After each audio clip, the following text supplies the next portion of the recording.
welcome back. I'm talking to Adam Schiff, chairman of the House Intelligence Committee, about the impeachment process and where we go from here.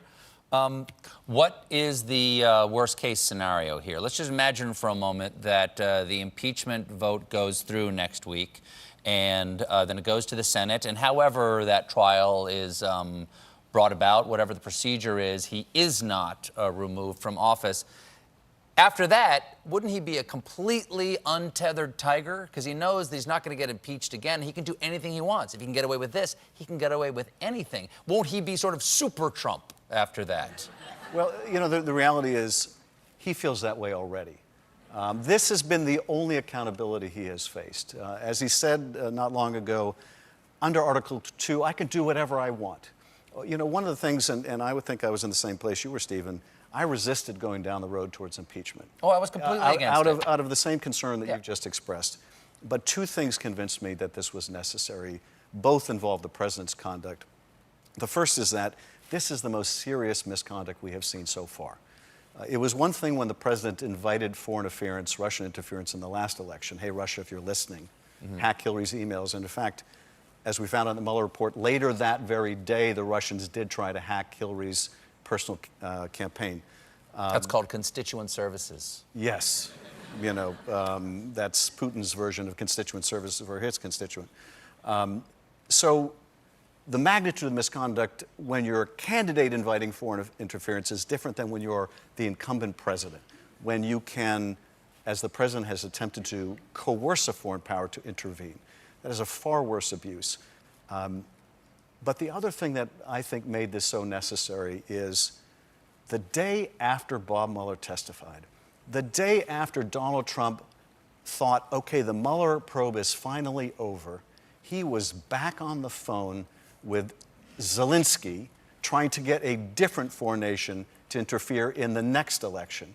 That said to me, this president feels he is above the law, he is unaccountable, there is nothing that can be done, and we are showing him that he's dead wrong about that. We got to go here in just a minute, but I just ask you one very specific question. These are some of the other people that have not been called. They have been subpoenaed but did not comply. Charles Kupperman, Secretary of Defense Mark Esper, Energy Secretary Rick Perry, Pompeo, Rudy Giuliani. Rudy Giuliani is presently in Ukraine making a documentary that he says, still trying to stir up supposed dirt on Joe Biden. Is the story, if this is really about patriotism, if this is really about finding the truth, if it's really about holding a president to account for their misdeeds, how can you, as much as you don't want to drag this out, how can you go forward without knowing what the truth is? And if we don't find out now, how many years will it be before these things are unsealed? How many vegetables do I have to eat? Do I have to do cardio to live long enough to know what really happened here? Well, here's the thing. We already do know what happened. The evidence of the president's misconduct is already overwhelming. We had 17 dedicated public servants come and testify about how he withheld the military aid, withheld the White House meeting, attempted to coerce this ally in their time of need. We already can prove that overwhelmingly. Now, there is more to learn, and there are more witnesses to hear from. What about Lev Parnas? But did he give you tapes? I heard he gave you tapes.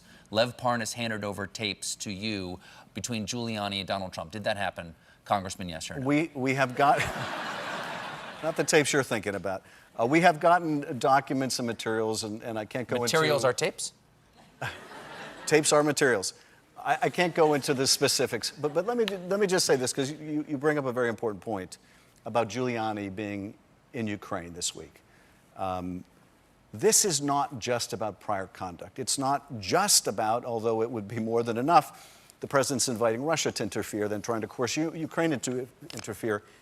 It is about what is going on today as the president and his allies continue to try to invite foreign interference in our election. It never stopped.